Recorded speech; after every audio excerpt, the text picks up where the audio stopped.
नमस्कार दोस्तों, आज हम बात करेंगे कोहिनूर हीरे के बारे में और इसका लंबा सफ़र कैसा था उसके बारे में आज हम पूरी बात करेंगे। तो जैसा कि हम सभी जानते हैं, कोहिनूर एक बहुमूल्य हीरा है और ये आज भारत में नहीं है, लेकिन ये भारत का ही सामान था। पहले भारत में ही इसकी ओरिजिन थी, भारत से ही ये मिला था। भारत के बाद ये अफ़गानिस्तान गया, ठीक है, और अफ़गानिस्तान के बाद ये ब्रिटेन। तो इस कोहिनूर हीरे के जो लंबा सफ़र है, उस लंबे सफ़र की चर्चा हम आज नीचे करेंगे। तो दोस्तों, अगर आपने मेरा चैनल सब्सक्राइब नहीं किया है तो कृपया सब्सक्राइब कर लें और बेल आइकॉन को दबा दें। चलिए तो हम बात करते हैं। कोहिनूर हीरा कृष्णा नदी के पास गोलकुंडा, जो कि आंध्र प्रदेश में है, वहाँ की खदान से इसे निकाला गया था। ये जो गोलकुंडा की खान है, ये बहुत ही प्राचीन और शुरुआती दौर की सबसे प्रसिद्ध खानों में से एक है। इसके बाद सिर्फ ब्राज़ील में ही हीरे की खान मिली थी।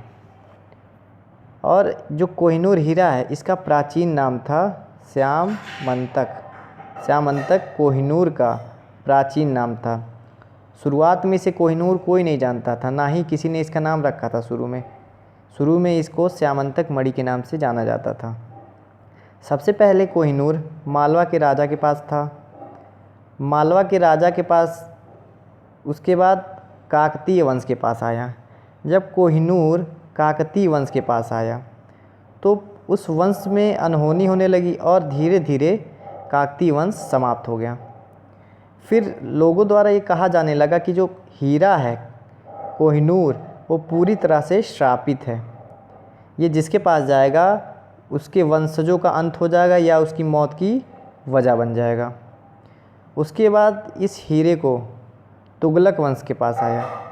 जब तुगलक के पास आया तो तुगलक वंश के अंत हो गया और उसके बाद मुग़लों यानी कि बाबर के हाथ 1526 में हीरा लगा। जब बाबर के हाथ ये हीरा लगा तो बाबर ने अपनी आत्मकथा जो बाबरनामा है उसमें जिक्र किया है और लिखा है कि हीरा जो था ये सबसे पहले मालवा के राजा का था, ठीक है। और इस हीरे के मूल्य को बाबर बताते हुए कहते हैं कि ये हीरा इतना मूल्यवान है कि संपूर्ण संसार यानी पूरे संसार को 2 दिन तक भोजन खिला सकता है, वो भी पेट भर खाना ये खिला सकता है। उसके बाद ये हीरा हुमायूं की भी मौत हो गई, ज़्यादा समय तक नहीं रख पाया। अकबर ने इस हीरे को अपने पास नहीं रखा। फिर शाहजहाँ के ख़जाने में ये हीरा आ जाता है। जब शाहजहाँ के पास आता है तो शाहजहाँ क्या करता है, एक मयूर तक या जो था, क्या कहते हैं उसे, मयूर सिंहासन शाहजहाँ बनवाता है, जिसे तख्ते ताउस भी कहा जाता है। इस मयूर सिंहासन के बनने में 7 साल लग जाते हैं और शिल्पकार सैयद गिलानी और उसकी टीम इस मयूर सिंहासन को बनाती है। मयूर सिंहासन में सोना और हीरे का उपयोग किया जाता है। उसी मयूर सिंहासन में कोहिनूर को जड़वा देता है शाहजहाँ।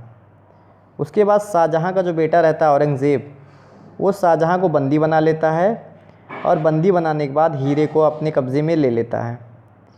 फिर जो औरंगज़ेब था वो उस हीरे को बोर्जिया को देता है ताकि उसकी चमक दमक बढ़ जाए। तो बोर्जिया क्या करता है, शुरुआत में तो हीरा जो रहता है ना, वो 793 कैरेट का रहता है। 793 में शुरुआती तौर पर हीरे का वज़न रहता है, लेकिन जब बोर्जिया के पास जाता है तो बोर्जिया उससे काट कर 186 कैरेट का कर देता है, जिससे औरंगज़ेब क्रोधित हो जाता है और उस पर 10,000 का जुर्माना लगा देता है। औरंगज़ेब के बाद उसके पोते महमूद के पास कोहिनूर जाता है और जब महमूद के पास कोहिनूर हीरा आता है, उसी समय 1739 में नादिर शाह भारत पर आक्रमण करता है। जब नादिर शाह भारत पर आक्रमण कर देता है तो महमूद का अंत हो जाता है और दिल्ली को बुरी तरह से लूटता है। नादिर शाह दिल्ली को भैया बहुत बुरी तरह लूटता है और सोना चांदी हीरा सब कुछ लूट के लेते जाता है और उसी में कोहिनूर भी नादिर शाह के साथ चला जाता है। और जो एक कोहिनूर नाम पड़ा, ये नाम नादिर शाह द्वारा ही रखा गया। जब नादिर शाह ने उसको देखा कोहिनूर को तो उनके मुंह से निकला कोई-नूर, ठीक है। तो कोहिनूर नाम नादिर शाह द्वारा रखा गया। उसके बाद नादिर शाह इसे लेकर ईरान चला जाता है। ईरान जाने के बाद जो अहमद शाह दुर्रानी थे, ये अफ़गानिस्तान के शासक रहते हैं, अहमद शाह दुर्रानी। तो 1747 में अहमद शाह दुर्रानी नादिर भैया की हत्या कर देते हैं। जब नादिर भैया की हत्या हो गई तो वो हीरा कहाँ गया? हीरा गया दुर्रानी के पास। दुर्रानी के पास जब हीरा चला गया तो फिर कुछ समय तक दुर्रानी भैया उस हीरे को रखते हैं। उसके बाद जब दुर्रानी की मौत हो जाती है, तो ये हीरा कहाँ जाता है? ये हीरा जाता है उसके पुत्र शाह सूजा के पास। शाह सूजा कौन था? दुर्रानी का बेटा था। दुर्रानी मरा, अब उसके बेटे के पास कोहिनूर आ गया। फिर क्या होता है कि जो शाह सूजा है सिखों की हिरासत में आ जाता है और उसे लाहौर जेल में सिख बंदी बना लेते हैं। जब शाह सूजा बंदी बन जाता है तो राजा रंजीत सिंह, जो अपने आप को पंजाब का शासक घोषित कर देते हैं, वो शाह सूजा को जेल में से निकलवा देते हैं। जेल से निकलवाने के बाद जो शाह सूजा है वो हीरा रंजीत सिंह को भेंट कर देता है। तो अब हीरा आ गया रंजीत के पास। जब रणजीत भैया के पास हीरा आ गया तो वो अपने पास रखते हैं और कुछ समय बाद उस हीरे को उड़ीसा के पुरी जगन्नाथ मंदिर में दान कर देते हैं। ठीक, जगन्नाथ मंदिर में दान कर दिए। लेकिन 1849 में द्वितीय मैसूर युद्ध में अंग्रेज़ जब जीत जाते हैं तो लाहौर पर अपना अधिकार कर लेते हैं और वे क्या करते हैं कि जो सारी संपत्ति है, ठीक है, सारी संपत्ति जितनी रंजीत सिंह की रहती है उस पर कब्जा कर लेते हैं। कब्जा करने के बाद कोहिनूर को भी वो ले लेते हैं और जो डलहौजी रहता है, डलहौजी अपने आस्तीन में सिलवा कर उस कोहिनूर को लंदन ले जाता है। लंदन ले जाकर डलहौजी क्या करता है कि उसे ईस्ट इंडिया कंपनी के डायरेक्टर को दे देता है। कोहिनूर हीरे को डलहौजी डायरेक्टर को दे देता है। उसके बाद ईस्ट इंडिया कंपनी उसे रानी विक्टोरिया को भेंट कर देती है। अब कोहिनूर ब्रिटेन पहुंच गया रानी विक्टोरिया के पास भारत से। रानी विक्टोरिया के पास जब आता है तो रानी विक्टोरिया के जो पति रहते हैं वो हीरे की चमक धमक से वो भी खुश नहीं रहते हैं। इसीलिए महारानी विक्टोरिया क्या करती है कि 1852 में डच ज्वेलर्स कैंटल को वो हीरा दे देती है ताकि उसको अच्छा शेप, अच्छा आकार और उसकी चमक दमक बना दें। तो उसको देने के बाद फिर हीरे का वज़न घटकर 105.6 कैरेट हो जाता है। 183 रहता है, उसके बाद 105 हो जाता है। तो वज़न में इसके कमी आ गई। अब हीरा जो रहता है उससे अपने ताज में विक्टोरिया जड़वा देती है। उसके बाद वो उसे सिर्फ अहम मौके पर यानी किसी फंक्शन पर पहनती थी उसको ताज को।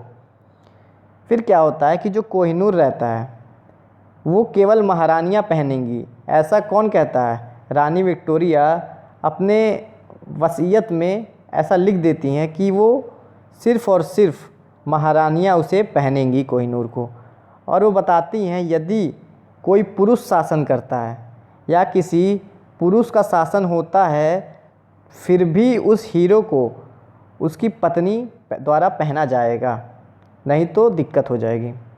उसके बाद कोहिनूर रानी मैरी के पास आता है। मैरी के पास एलिजाबेथ, और अब वर्तमान समय में कोहिनूर जो है वो लंदन के टावर में सुरक्षित है। तो जैसा कि हम देखें कोहिनूर पहले भारत गया, भारत के बाद अफ़गानिस्तान गया, फिर अफ़गानिस्तान के बाद भारत आया, फिर भारत के बाद ब्रिटेन गया। तो इस लंबे सफ़र में कोहिनूर आज भी लंदन में ही, ब्रिटेन में ही स्थित है।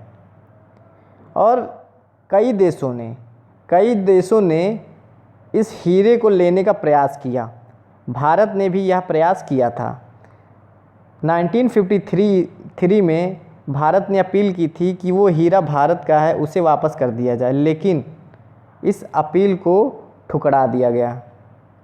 इस अपील को खारिज कर दिया गया। क्यों खारिज कर दिया गया? क्योंकि ये हीरा वे जीत के ले गए थे। उसके बाद 1972 में पाकिस्तान ने भी इस पर अपील की थी कि वो हीरा उनका है, लेकिन ब्रिटेन ने आज तक वह हीरा किसी को नहीं दिया और आज भी वो ब्रिटेन में वहाँ की शान को बढ़ा रहा है। तो कोहिनूर का इतना ज़्यादा महत्व था। तो दोस्तों, अगर आपको मेरा वीडियो पसंद आया हो तो इस वीडियो को लाइक करें, सब्सक्राइब करें और शेयर करना ना भूलें। Thank you.